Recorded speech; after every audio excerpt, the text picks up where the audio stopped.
Hello, everyone. This is Deanna Minnick. Welcome to the Detox Summit. Today, we are interviewing Dr. Soram Khalsa. Dr. Soram is board certified in internal medicine, and he's a clinical instructor of medicine at the David Geffen School of Medicine at UCLA and an associate physician in the Division of Internal Medicine at Cedars-Sinai Medical Center. He's a clinical professor of medicine and past chairman of the advisory committee for the Environmental Medicine Center of Excellence at Southwest College of Naturopathic Medicine in Phoenix, Arizona. So now you could see why we would want Dr. Soram as part of this with his expertise in environmental medicine. He has also served as a member of the Bureau of Naturopathic Medicine Advisory Council for the state of California and serves as medical director for the East-West Medical Research Institute. I really like this next tidbit about Dr. Soram. It says, in 2007, he was chosen by his peers as one of the best doctors in America, and he serves in this capacity as a consultant for integrative medicine. So Dr. Soram has really made huge inroads into environmental medicine, holistic medicine, medical acupuncture, and he is also the author of The Vitamin D Revolution, How the Power of This Amazing Vitamin Can Change Your Life. Dr. Soram, welcome to the Detox Summit. Thank you so much, Deanna. I'm just delighted to be here with you and very honored. Oh, well, I'm so glad to have you as part of this. And with your impeccable credentials and your longtime history in functional medicine, integrative medicine, I think that you'll have a wealth of information to share with us. Yes, I'm very excited about some of the things we're going to talk about today, Deanna. So perhaps you can share with us first a little bit more about you so that the listeners can understand your own personal path. Perhaps you have some connection on a personal level to toxicity or some advocacy for the planet in this way, that as we've been hearing from other speakers, or, just to unfold a little bit about you. Sure, absolutely. Well, I started out to just be a traditional medical doctor, but my own health, this is way back in the 1970s, did not hold up, and I got what was then called chronic fatigue syndrome, what's now called chronic fatigue syndrome. And it was only by discovering yoga and a yoga lifestyle, meeting my spiritual master, Yogi Bhajan, who set me on a yoga program, changed my diet, and I became a vegetarian, that I was able to get my health back and I was able to return to medical school. I had had to drop out of medical school due to my health. So that set me on a road that I was very lucky very early along that road in the late 70s to meet Dr. Jeffrey Bland from now the Institute of Functional Medicine, which he helped create. And it started beginning to integrate all these natural modalities into my practice for the last 30 years now. And I feel very lucky that we have a name now, integrative medicine, because that's the way I've always thought of it. As you know, I'm an internal medicine specialist, but I think these other modalities are so important because internal medicine just doesn't have all the answers as we've been taught in medical school. And then about 12 years ago, I was not getting the results that I always wanted with patients. And I learned of a conference that was held by my now longtime colleague, Dr. Walter Crinion at the Naturopathic Medical School, where I teach that you mentioned. And I said, I got to sign up for this. And I signed up for this intensive 3-month training on the role of environment in human health. And I was blown away. As part of this course, we had to agree to testing ourselves for environmental chemicals, all the doctors in the class. And I had been to India so many times, I was the only one out of about 30 students in the class that had DDT in my blood, because as you know, DDT is illegal in America, but it is legal still in India, or was at that time. And so I also then tested myself for heavy metals. I had lots of fillings in my teeth. I found out it was loaded with mercury. And I began what was then what turned into a 1-year program of, removing this stuff or detoxifying these chemicals through naturopathic principles of depuration, which we can talk about, but including chelation of the metals out. And after I did this program for about 3 or 4 months, my own vitality, energy, and health was so much better. I couldn't believe it. I didn't think I was sick when I started, but I was just much better. And I said, I have to begin integrating this into my practice. And that was 12 years ago now. And I have been using looking at all my patients now with the eye of environmental medicine because the environment is affecting our health so profoundly, and guiding patients through significant detox programs, not just the 7 or 10 day types of things, but months of detox to help them, whether they come with cancer or lupus or migraines or multiple sclerosis, and on and on. And the results are just so gratifying that I'm delighted again to have this opportunity to share it with your listeners. Oh, well, it's our pleasure completely. And what I really appreciate about your own personal journey is that you had this experience and it really helped to transform your own life. And so now you are at the helm and working with your Yes. patients to do that. So what I just heard you say, and I want to see if this is correct. So is this your first point of entry with all of your patients, that you're looking straight away at toxicity? Not necessarily. Depends. See, as a general internal medicine or general functional medicine doctor, I see people with all sorts of problems, but it is part of almost every person's evaluation. But obviously, sicker people with the kinds of conditions I mentioned, like autoimmune or cancer, I see many people who come for immune support for cancer, especially with this epidemic of breast cancer, which I want to talk about today, which is all directly connected with the environmental toxicity that they've built up. Those patients, I dig in right away on step one. Mm-hmm. Well, so let's dive in because we do have a number of points to cover with you, and you have, again, such a wealth of information. So, what I'm hearing is that toxicity is a concern for most people, especially with certain conditions. So, what does it mean exactly to say that we have a body burden of these toxins? I know that a number of the speakers have referred to this term, but maybe if you can just give a quick soundbite as to, what do we mean by this exactly? Yes, the quick soundbite is the body burden is the cumulative load of toxicity which we have in our body. That is one sentence. Now, what that includes is endotoxins and exotoxins. The body itself, inside our body, the biochemistry makes some toxins, and the bacteria that live in our colon make toxins, especially if they're not healthy ones. But we're not really here today to talk about that. But that is one type of toxin that we all have.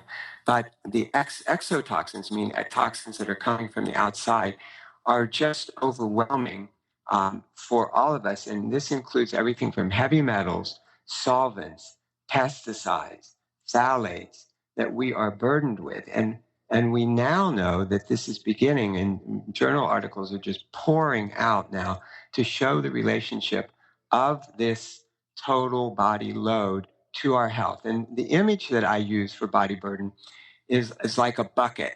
We start as a child with an empty bucket, and then we get exposed to, well, we now know children aren't really starting with an empty bucket. And I do want to talk about that too. The Environmental Working Group has shown that the average child now is born with 287 chemicals in his or her body at birth. But the bucket's relatively empty. But over the course of our life, we get exposed to solvents when our parents paint our house. We get exposed to flame retardants in the carpet that our parents have innocently laid down in our house. We get exposed to more flame retardants in the mattress that we're sleeping on. And this builds up like a bucket, filling, filling, filling, filling. And the image that I use for my patients is when it reaches the peak, and that can be younger or older because different people have different sized buckets. If you have a big bucket, it takes longer to fill it. But when it begins to peak and it begins to overflow in one of two directions, one direction is malignancy, and the other direction is inflammatory conditions, everything from allergies to lupus to other autoimmune diseases, diabetes, and so on. And so this bucket, it keeps a pressure, and I've seen patients where this is very dramatically able to be proven. If we lower the load of toxins in a person's body in a net way, their health conditions can improve significantly. I really like this metaphor of the bucket because, we've been hearing different metaphors of the house with the trash in it. And I think that this helps to have some type of visualization as it relates to toxicity and the body as this container of toxins. So thank you for that. I think that that's really a wonderful analogy. So one of the things that you mentioned was about children and how children at birth, they have something on the order of 287 different toxins on average in their their bodies already from birth. So we do have some other speakers that have referenced this whole idea of really being focused on the prenatal period and even the perinatal, and also thinking about the mother and breastfeeding and such. So what other things should pregnant women have in their minds as they're moving forward month by month? Should there be certain things and certain foods that they need to focus on? Okay, I'm really glad that some of the other speakers have talked about the perinatal and the prenatal period. The period where I like to start addressing this is preconception, Deanna. Preconception, and that is detoxing the mother before she even conceives. Yes. Because we know that from the Environmental Working Group study, 287 chemicals, everything from heavy metals to the polyaromatic hydrocarbons, which is basically smog, the polybrominated dioxins, which are flame retardants. We've got Teflon and Scotchgard in every child being born now, and so on and so on. These are all going into the child. And now there is huge work on what is called the neurobehavioral effects of developmental toxicity. And there was just an article by that very title published a week ago now by Philippe Grandjean and Philip Landrigan. I'll have a reference to that about this increasing burden on the child that's affecting their neurological system.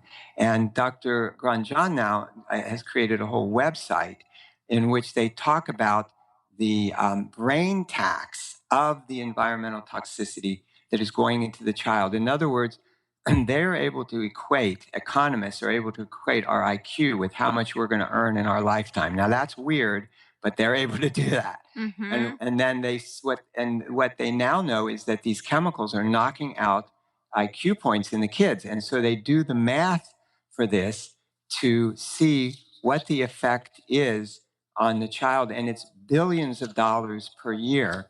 It's called the chemical brain drain. It's billions of dollars of productivity that are not being knocked out by this toxicity that occurs during pregnancy. And the expression that's being used online is that there's a global silent pandemic of neurodevelopmental toxicity. So I like to clean the mothers out as much as possible. And we do tests now from a laboratory. And if I'm allowed to tell the laboratory, I can tell the name. I don't know if you want brand names in this interview, but I actually test women that want to be tested for preconception. We test them for pesticides, solvents, phthalates, and heavy metals. And we are able, through detoxification principles, which are really brought to us by the naturopathic doctors, able to clean these out. And how do we know that? We repeat the tests after a few months, and the levels are coming down.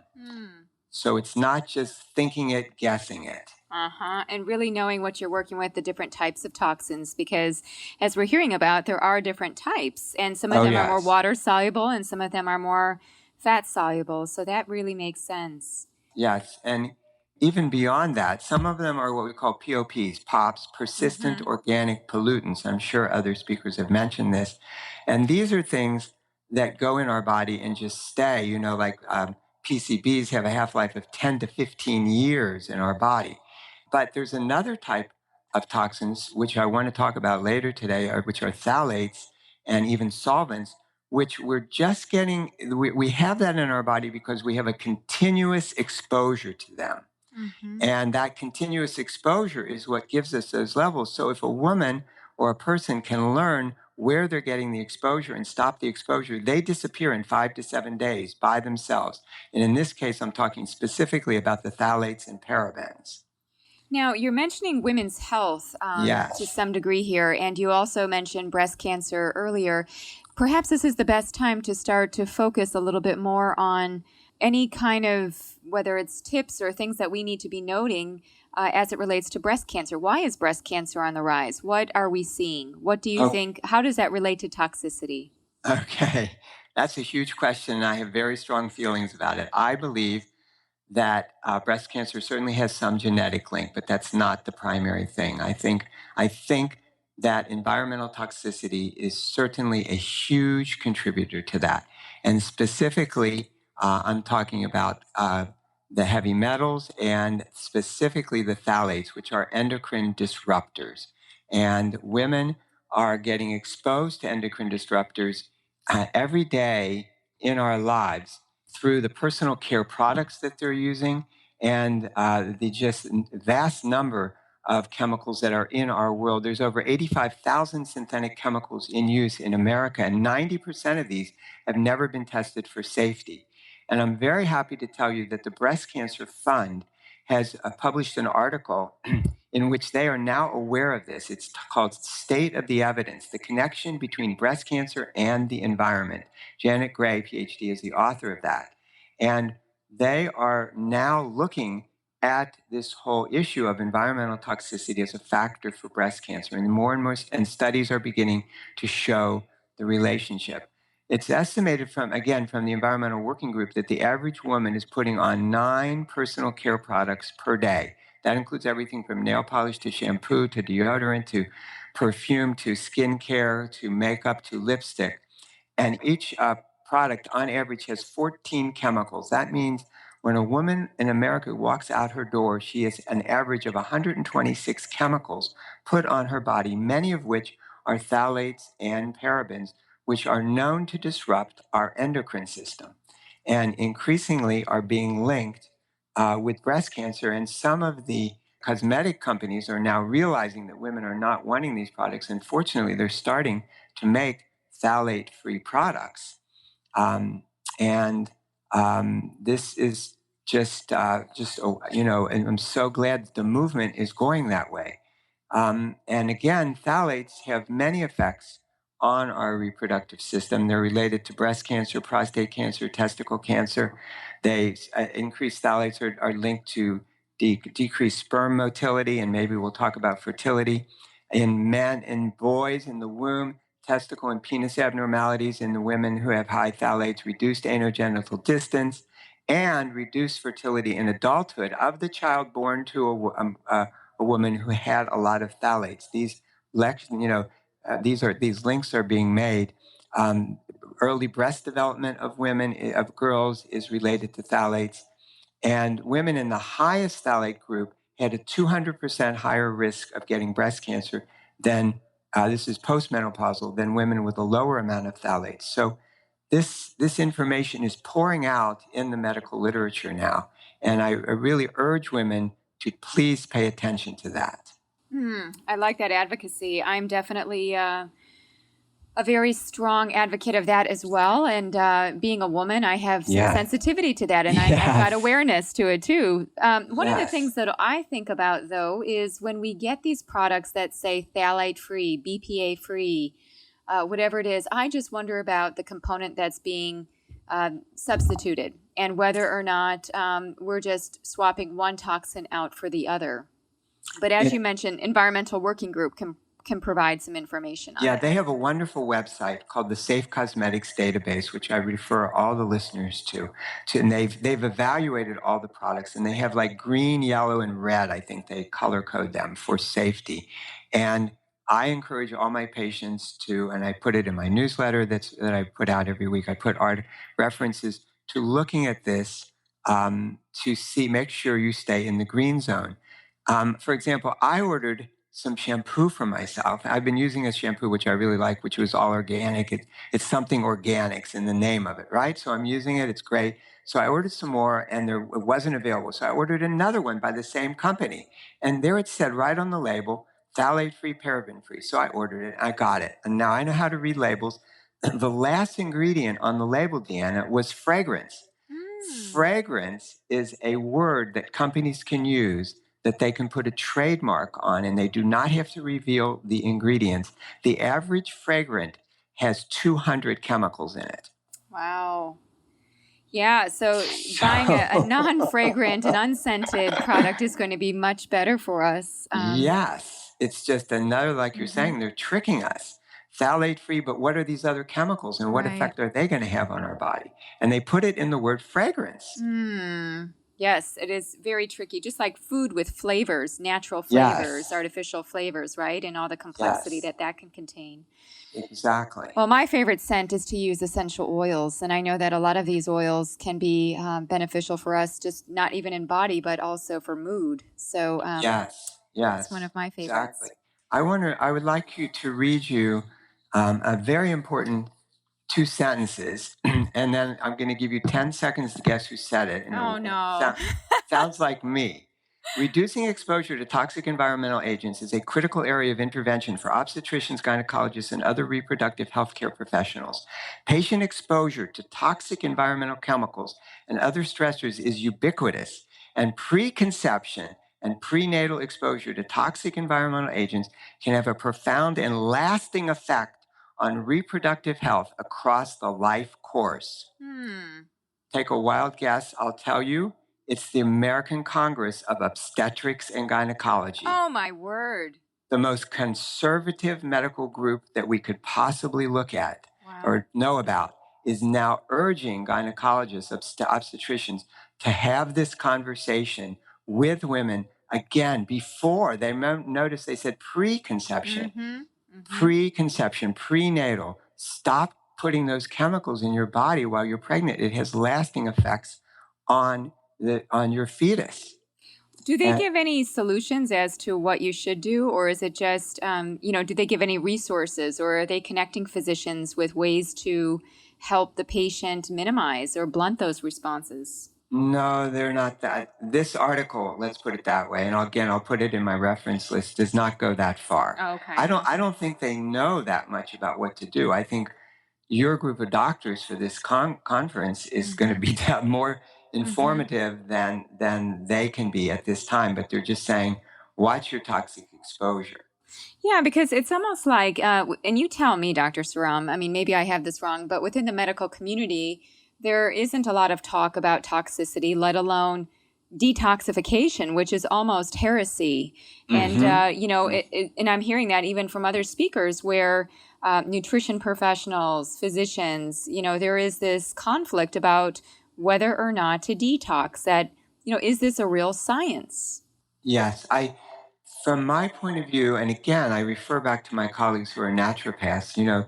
The center in the school, the Southwest College, has created a center for environmental medicine, and right now they're, I think, going through a little financial stress. But our intentions have been to begin to do research to prove this. But it's being improved. It's being proven at traditional medical schools now. Like this article, I said, the global silent pandemic of neurodevelopmental toxicity. That's all coming out of very big medical centers. But the treatment of this and the detoxification is what's not discussed enough. And that's what I think more work needs to be done with Hmm. Yes, absolutely. More publications, more scientific to evidence based. prove that it's Yes. effective. I'm seeing it in my practice. And I just want to be clear that by naturopathic depuration, it includes chelation, which I like to talk about for a few minutes. We do oral, not intravenous at my office. Saunas to reduce the body burden in fat, and then what are called colonic irrigations, also known as colonics, which have the ability to help remove toxins from the body. And I do before and afters, like I told you, on my patients who are doing this, and we see their levels coming down. The fat soluble toxins are the hard ones to get rid of, and that's where you need the saunas and the colonic irrigations. Now, we will definitely talk about oral chelation. However, nobody that I've interviewed thus far has talked about colonic irrigation, and I'm wondering if you'd like to say a couple of words about that. Yes, it is thought, and again, we need proof for this. I'm like the first person to say we need proof that colonic irrigations, though they wash out the colonics, in some mechanism which is not understood, and the naturopaths may be able to explain it. I've talked to them, and it's not really clear. Somehow that process stimulates what they call a bile dump. In other words, there's an enterohepatic circulation. I don't want to get too big words here, but most of the bile is resorbed in the terminal ileum.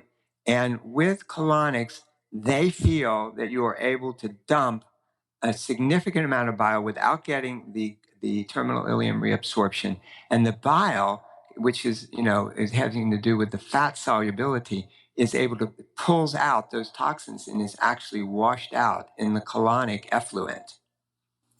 And so, with things like, so you're mentioning the irrigation, what about enemas? Because there's so much talk about, quote unquote, coffee enemas, especially in the oncology world. Yes. Is that something we should be taking on by ourselves or working with a practitioner on? And should we be doing that? I think I don't. I will leave that decision up to each person. I mean, certainly there's books on how to do coffee enemas. I do not know if a coffee enema does as uh, the same bile dump idea that you're getting the fat soluble poisons out through the water, because it has something to do with getting the water all the way over to the right colon, which of course you can't do with just a simple enema. So I think there's a reflex of something there that triggers the liver. And again, we need to do research on this to prove it. But I do think that there is benefit to coffee enemas, and I do think there is some benefit to enemas, but not, in my opinion, it's not known if it's is equal to that of a colonic irrigation. Okay, that's great feedback. Thank you. So let's talk about oral chelation. Tell us your experience and what kinds of clinical impacts you've seen. Yes, I do chelation for the purpose of removing heavy metals from my patients and not for heart disease or anything like that. That's a whole controversial area. The TACT study, TACT study, was recently completed, which showed some benefit. I'm not really involved in that, and that is usually IV chelation with the EDTA for, for which removes primarily lead. I'm talking about, I have a patient, we do a challenge test where they take a challenge substance, either DMPS or DMSA, and we see enormous amounts of mercury and or lead in their body. We do oral chelation by using these two oral agents, DMPS or DMSA, which are chelating agents, which follow a cycle. We do a rhythm to it. Some days you take it for a few days and you take a break, and you take it for a few days, take a break. And then we supply them with plenty of nutrients, of minerals and vitamins to replace what is coming out, because the chelating agents remove some good guys, some of our good minerals as well. And it's very medically supervised. I see my patients usually monthly. We do liver tests on them regularly to make sure that, and CBC to make sure nothing's being affected. And over, depending on their body load, in a period of anywhere from 2 to 6 months, we can get the majority, vast amounts of heavy metals out of their body. And repeat testing shows massive reduction. And I've got some, just wonderful cases. I don't think we have time for them today, with before and after, where we see dramatic improvement in their clinical condition, meaning whatever they come for. In one case, it was a woman, 25-year-old girl who had cancer twice already. Another case, it was a young man with relapsing, remitting multiple sclerosis. He's a lawyer. He was missing work all the time. Dramatic cases of just taking pills to clean out the metals. And I want to emphasize that my patients never feel sick when they're doing this. To them, it's just an extra few vitamins that they're taking. They do not get sick. I have people, because of the nature of my practice, I have very high-level patients here in Beverly Hills, CEOs, presidents of corporations, their wives, their spouses, I should say, because some of the CEOs are women. And these people go to work every day. They never miss a day of work, and they don't feel bad. It's a slow, steady process, and it's very effective. Well, thank you for answering that, because that was the next question in my mind. If people are going through this over long, extended time periods, and you mentioned, it could be for weeks or months, whether or not they're going to be debilitated and bedridden because they are having all these toxins. Oh, no. They have, we require them to drink a certain minimum of water. My minimum is 2 liters a day. We make sure they don't get constipated. Some of the patients get the high colonics to help clean things out a little faster. And nobody's debilitated. The debilitation comes if you go too fast. Some doctors use a much higher dose of chelating agents, oral chelating, than I do. And my feeling is we've collected these toxins over decades. Who cares if it's an extra month or two to come out, when you feel much better if you're not bringing it out too fast? Right. All right. So that's really good information on chelation. And we had Dr. Joe Pizzorno really detail us as well on his protocol for mercury chelation specifically. Great. Yeah. Wonderful. So this is I really do a lot of work with mercury chelation as well. So I'm glad that Joe's my friend. I'm glad he went through that. Yes. So this is all excellent information. So I guess let's just distill into more of a practical thing. Supplements and the whole idea of taking a protein powder. There are so many different types of detoxes out there, and I know that you have different ways that you do this, as well as the other speakers and experts. And so I'm just wondering, with all the different types of detoxes, how do we know what's really best for us? Yes, my feeling is that these 7-day or even 10-day, 3 or 4 week detoxes are rather superficial. Um, the analogy I use for my patients is that it's like if you have a dirty car, you take a Kleenex and put some water on it and you wash off the car. Or another analogy, if it's out in the rain but you don't do anything else, it doesn't really go that deep. I think the benefits, people feel better after those 1 week things, Deanna. I certainly know that. And I have patients that want it, and I do that. I use several different companies, protein powders, which have nutrients that upregulate the factors in the liver that help increase our excretion of toxins. And I think a lot of it, I think some of it is that, but I just don't think in a week or two you're going to get that much out, especially in the perspective that I'm talking about. Certainly none of the POPs, the persistent organic pollutants, are going to come out with that. And I think people feel better because the diet takes them off most of their food allergies. And then you're putting in juices and protein powders, which bring lots of phytonutrients. And I think people feel better, and that's a really good thing. But I would not want people to think that that's really doing a thorough job of cleaning everything out, because in my practice, I just see people when I do these tests I told you about that are just so overburdened. And they've all done a 1 or 2 week juice cleanse or a protein powder cleanse, and they felt better. But then within a week or two, everything's back to where it was. So I have patients that want that, and I will tell them what I just told you. I give them this perspective, and they say, well, I want to do it anyway. So I will supervise them in doing that. And again, I think it is supportive to their body and certainly in no way harmful. But in terms of really cleaning deep things out, I don't think that it's going to be that effective. But it may be a good place to start in terms of just getting Yes. people the energy, because one of the things that we're hearing is that people do cleanses for energy. That's how they even Hmm. start thinking about this. They're, Hmm. so fatigued. So this might just give them the jump start in order to do Hmm. something a little bit more rigorous. I totally agree and totally support that. Yeah. So when people go through a detox protocol with you, do you find that they are shedding not just physical toxins, but also perhaps emotional toxins, toxins of the mind, or things that have been unresolved? Do you, especially with your yoga background and really having, even with other speakers, I've been talking about this whole aspect of spiritual detoxification. Do you feel like Hmm. that comes up inevitably or just in some people? And my experience is just in some people, but in some people it can be very profound, because I've even seen a couple patients when we're doing like chelation, for example, and they got amalgam fillings put in their teeth when they were like 8 or 9 years old, and they've been in their mouth now for 40 or 50 years, that have told me they have dreams about their childhood, or they have nightmares about this or that, and that they've had to talk to their therapist because issues are coming up from that time when that mercury was put into their body. Now, whether that's real or not, it's obviously hard to measure. But yes, I think, as we know, the body is a hologram and everything's interconnected. The body mind is a web like interconnection, as my dear friend Jeff Bland always reminds us. And that if you're working on the body, you're going to be affecting the mind for sure. And I think it would be wonderful to do like a detox meditation program, so to speak, or a spiritual mental detox program while you're doing a physical detox program. Hmm. Seems like it would really be beneficial that you'd be working on all levels Mm-hmm. of the self. Mm-hmm. So that's great. Yes. That's great. So do you have people do yoga or any other type of light stretching or physical activity when you have them on a detox as well? I don't especially prescribe it, but again, I'm in the west side of Los Angeles, so almost all my patients are doing yoga or Pilates or Tai Chi or modalities like that. But I don't particularly tell them to do yoga as part of the detox.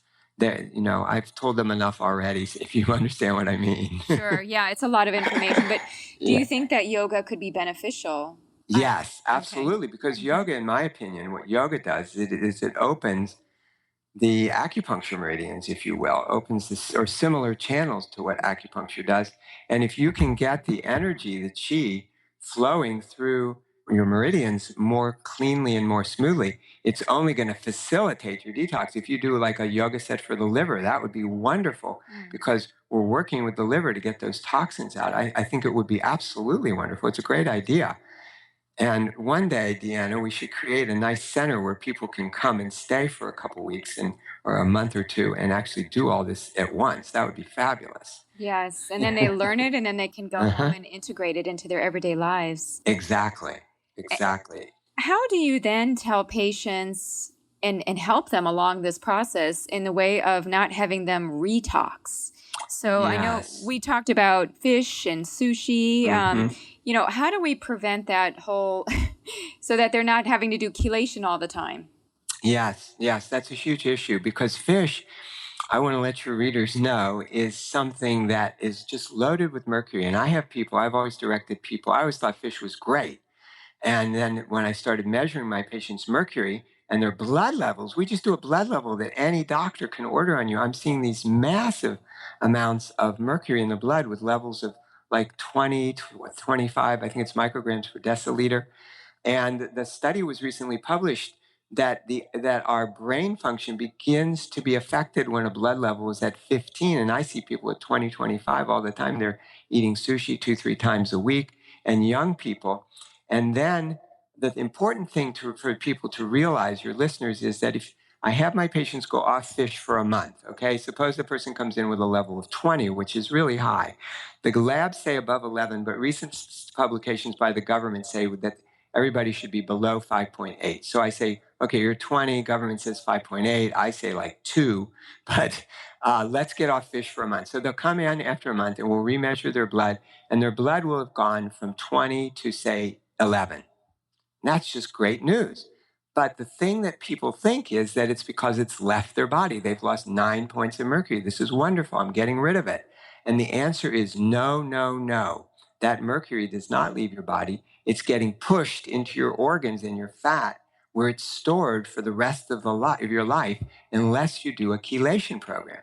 So then I give these patients a chelation challenge. They take a big dose of a chelating agent and collect urine, like we mentioned earlier, and I'm sure Dr. Bizorno mentioned. And then we get an idea, it's almost like a biopsy of their organs, how much they've accumulated over their lifetime. So in my case, with women, especially preconception, once we clean out their mercury during detox, during chelation, I allow no fish for my patients, none. Now, mind you, I give them all a high quality fish oil, and I want everybody to know there are differences in qualities of fish oil, and the kind you buy at the discount store is a very cheap fish. It's not going to be clean. It may even have PCBs in it, possibly. So we use a high quality fish oil to give them the beneficial EFAs, the EPA and the DHA. So all my patients take a product with EPA, DHA in it, but they're off fish, and especially prenatal. Obviously, women need to have DHA for their fetus. And then during pregnancy, no fish. And then they're all taking DHA for the baby's brain, of course, and EPA for themselves. So no fish until I tell them until they're done nursing, because that mercury was the number one thing that the Environmental Working Group found in the cord blood. It was the most common thing they found. So that then the fetus is getting very little mercury. And we know that there are neurodevelopmental effects of mercury and lead on the fetus's brain. The studies are clearly showing that. And so zero fish is my policy for women while they're pregnant, especially if they've cleaned out. With other patients who are not getting pregnant, I tell them, well, if you want to put mercury back in, we've just spent 4 months cleaning it out. You can, it's up to you. And again, I will emphasize they're all taking EPA, DHA. And I encourage your listeners, if they eat fish, even, I used to tell people, okay, eat wild salmon because wild salmon is very low. I'm even seeing people eating wild salmon once a week with blood levels of 5 or 6 or 7. And I just encourage your listeners to go to their OBGYNs and ask them to draw a simple blood test. Can be done at any lab in the United States, LabCorp, Quest, they all do it, and get a blood level for mercury and lead before they get pregnant. because lead is becoming a huger issue now, Deanna. Also, I don't mean to change subjects, but so many of our dishes in our kitchens are being manufactured in China, and I am seeing increasing number of people of all ages with lead. And then we thought lead was, paint years ago. Mm-hmm. Not at all. And so lead is becoming an increasing problem prenatally, preconception wise, that also must be cleaned out. Lots of things to think about, right? And we almost have to stay out of that zone of fear and know that there are strategies and solutions for us going forward. So that's my message today, is that learn what you've got going on and then go to a doctor, like functional medicine doctor. We have a whole training section in functional medicine for doctors to learn how to do this detox, and go to a doctor, clean yourself out. It's not hopeless, it's hopeful. It's full of hope. Absolutely. So to close, based on that beautiful statement you just made, what would be 3 top takeaways from everything that we spoke about within this past 40 minutes? What would you say are really the things that you want the listeners to remember going forward? Okay. Number 1, watch your mercury and lead exposure and get a level with your doctor and make sure that you're not high. Make sure if you want that you don't have a body burden. If you're sick, especially with an autoimmune disease, check your level. Get a functional medicine doctor who can evaluate your total body load. I have 4. Would you allow me 4, or do I have to compress to 3? We can do 4, sure, no problem. Number 2, be careful of your personal care products. Avoid phthalates and parabens, and that includes not just personal care products, but it includes the shower curtain in your bathroom, which is made with phthalates. And there's now studies that show that there's phthalates in food from the plastic wrap. High levels of phthalates are now associated with these conditions that we're seeing in women that are so common: fibroids of the uterus, endometriosis, and adenomyosis. Just in recent studies have been directly linked with phthalates in foods, which is not the food itself, but it's the plastic wrap that it comes in. Number 3, get a good air purifier for your bedroom. And especially with regards to fertility, new studies show that smog can interfere with fertility. So a good air filter, sleep with the bedroom windows and doors closed, and use the air filter at night. Breathe clean air in your house, especially people that live near the freeway. But if you live in a city, we've all got streets outside our front yard or near our front yard that is putting pollution, and just to have a pollution-free while you're sleeping will help reduce your body burden. And it actually, I was talking with my colleague, Dr. Krinian, getting an air purifier can help you get pregnant. And I know that sounds crazy, but studies are showing that reducing the exposure to PAHs, polyaromatic hydrocarbons, which is what's in smog, it will increase fertility.